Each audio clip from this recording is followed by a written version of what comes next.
समाचार। मुख्यमंत्री योगी आदित्यनाथ ने 3 दिवसीय उत्तर प्रदेश कृषि विज्ञान कांग्रेस 2026 का किया शुभारंभ। कहा, समृद्ध किसान से साकार होगी विकसित और आत्मनिर्भर भारत की परिकल्पना। केंद्रीय कैबिनेट ने खरीफ सीजन 2026 के लिए फॉस्फेटिक और पोटेशियम युक्त उर्वरकों पर सब्सिडी दरों को दी मंजूरी। फैसले से किसानों को रियायती और किफायती मूल्यों पर मिलेंगे उर्वरक। प्रधानमंत्री मुद्रा योजना के आज पूरे हुए 11 वर्ष।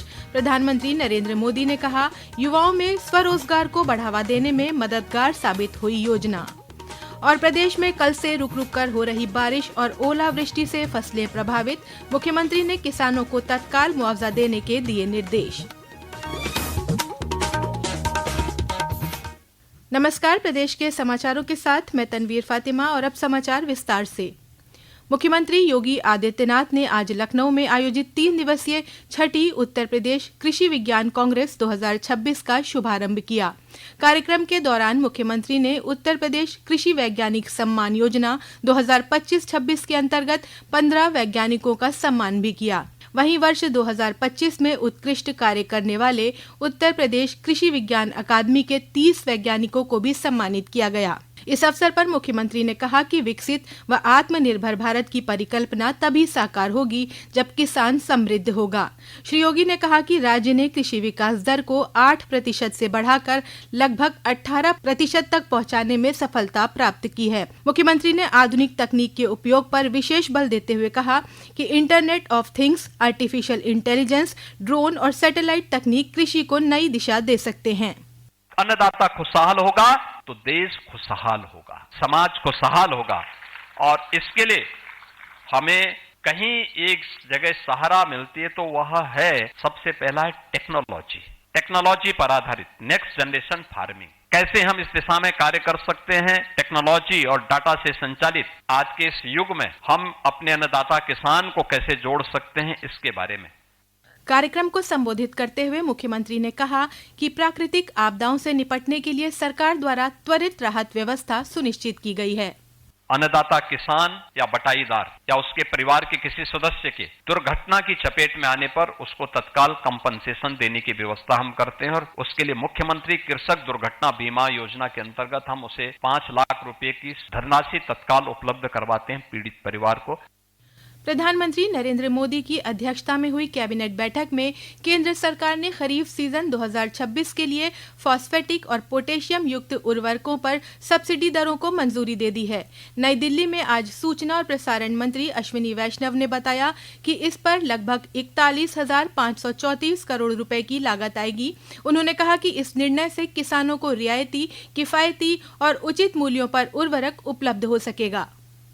खरीफ सीजन के लिए न्यूट्रिएंट बेस्ड सब्सिडी स्कीम में 41,534 करोड़ रुपीस का सब्सिडी का पैक। तो फर्टिलाइजर के प्राइस किसी भी कारण से दुनिया में अगर ऊंचे हुए हो लेकिन उसका प्रभाव भारत पे नहीं पड़े, ऐसी व्यवस्था माननीय प्रधानमंत्री जी ने की है। आज का फैसला भी उसी संकल्प का है। जो डीएपी बहुत इंपॉर्टेंट फर्टिलाइजर है, इसका 50 किलो का बैग एकदम फिक्स 1350 रुपए पे लगातार चलाया गया है। इसके लिए सब्सिडी बढ़ती जा रही है लेकिन किसानों पे कोई बोझ न आए, ये ध्यान में रख के फैसले लिए गए।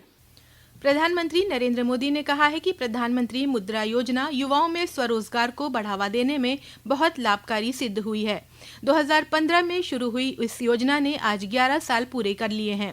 सोशल मीडिया पोस्ट में श्री मोदी ने कहा कि इस योजना की सफलता ने ये साबित कर दिया है कि जब लोगों को सही अवसर मिलते हैं तो वे आत्मनिर्भर बन सकते हैं और राष्ट्र की प्रगति में महत्वपूर्ण योगदान दे सकते हैं। मुख्यमंत्री योगी आदित्यनाथ ने एक सोशल मीडिया पोस्ट के माध्यम से कहा कि समावेशी विकास की प्रतीक ये योजना केवल ऋण सुविधा तक सीमित नहीं है, बल्कि करोड़ों युवाओं और महिलाओं के स्वावलंबन को सुदृढ़ करते हुए उनके सपनों को पंख देने का सशक्त आधार है। इसी क्रम में वाराणसी के अग्रणी जिला प्रबंधक अविनाश अग्रवाल ने बताया कि योजना के तहत 3 श्रेणियों शिशु, किशोर और तरुण में ऋण दिया जाता है। उन्होंने बताया कि ये योजना विशेष रूप से युवाओं के लिए बेहद कारगर साबित हो रही है। ये 3 तरह की योजना है इसमें। शिशु, किशोर, तरुण। शिशु में हम 50,000 रुपए तक का लोन देते हैं, किशोर में हम 50,000 से 5 लाख का देते हैं और तरुण में हम 5 लाख से 10 लाख का लोन देते हैं। और लास्ट ईयर 2025 में तरुण प्लस करके स्कीम आई है, जो तरुण के अंतर्गत सफलतापूर्वक यदि ऋण की चुकौती करता है तो हम उसको तरुण प्लस के अंतर्गत 20 लाख रुपए तक का लोन देते हैं।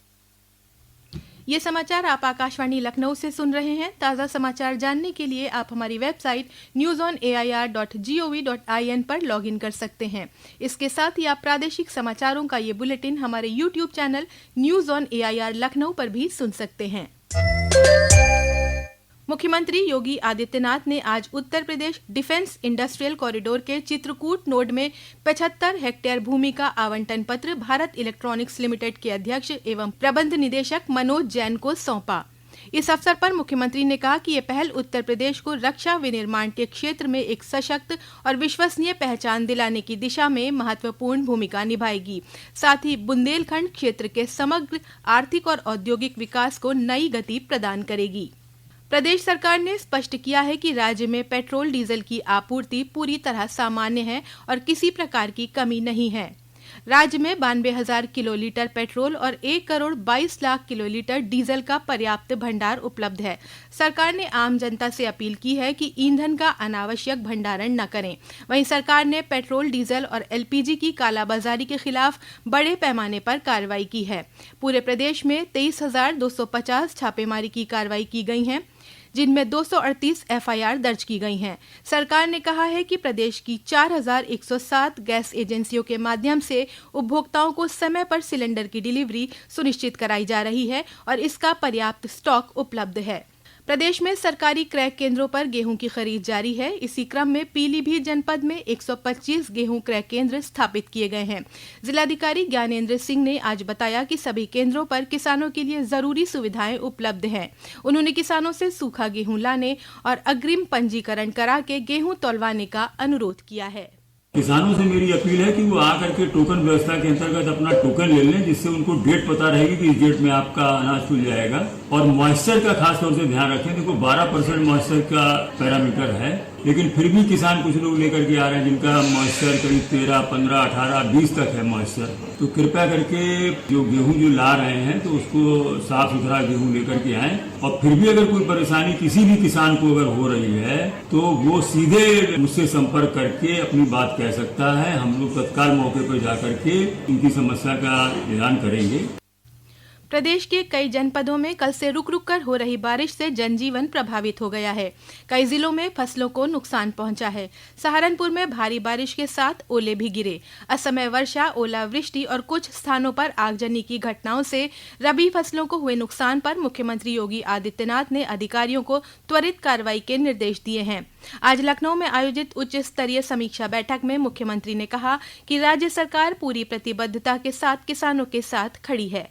पेश है एक रिपोर्ट। मुख्यमंत्री योगी आदित्यनाथ ने निर्देश दिए कि प्रत्येक प्रभावित किसान और बटाईदार के नुकसान का आकलन कर तत्काल क्षतिपूर्ति सुनिश्चित की जाए। उन्होंने कहा कि जनपद स्तर पर राजस्व, कृषि और अन्य संबंधित विभागों के बीच प्रभावी समन्वय स्थापित करते हुए शीघ्र सर्वेक्षण कर रिपोर्ट शासन को भेजी जाए। मुख्यमंत्री ने बीमा कंपनियों के साथ सक्रिय समन्वय स्थापित कर फसल बीमा दावों के शीघ्र निस्तारण के निर्देश दिए। राजस्व विभाग को निर्देशित करते हुए मुख्यमंत्री ने कहा कि राज्य आपदा राहत कोष से प्रत्येक जनपद को पर्याप्त धनराशि तत्काल उपलब्ध कराई जाए। समाचार कक्ष से राघवेंद्र त्रिपाठी। और अंत में मुख्य समाचार एक बार फिर। मुख्यमंत्री योगी आदित्यनाथ ने 3 दिवसीय उत्तर प्रदेश कृषि विज्ञान कांग्रेस 2026 का किया शुभारंभ। कहा, समृद्ध किसान से साकार होगी विकसित और आत्मनिर्भर भारत की परिकल्पना। केंद्रीय कैबिनेट ने खरीफ सीजन 2026 के लिए फॉस्फेटिक और पोटेशियम युक्त उर्वरकों पर सब्सिडी दरों को दी मंजूरी। फैसले से किसानों को रियायती और किफायती मूल्यों पर मिलेंगे उर्वरक।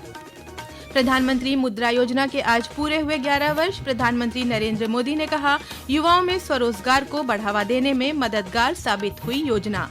और प्रदेश में कल से रुक रुक कर हो रही बारिश और ओलावृष्टि से फसलें प्रभावित। मुख्यमंत्री ने किसानों को तत्काल मुआवजा देने के दिए निर्देश। इसी के साथ प्रादेशिक समाचारों का ये बुलेटिन समाप्त हुआ। अगला बुलेटिन रात 8 बजे FM पर प्रसारित किया जाएगा।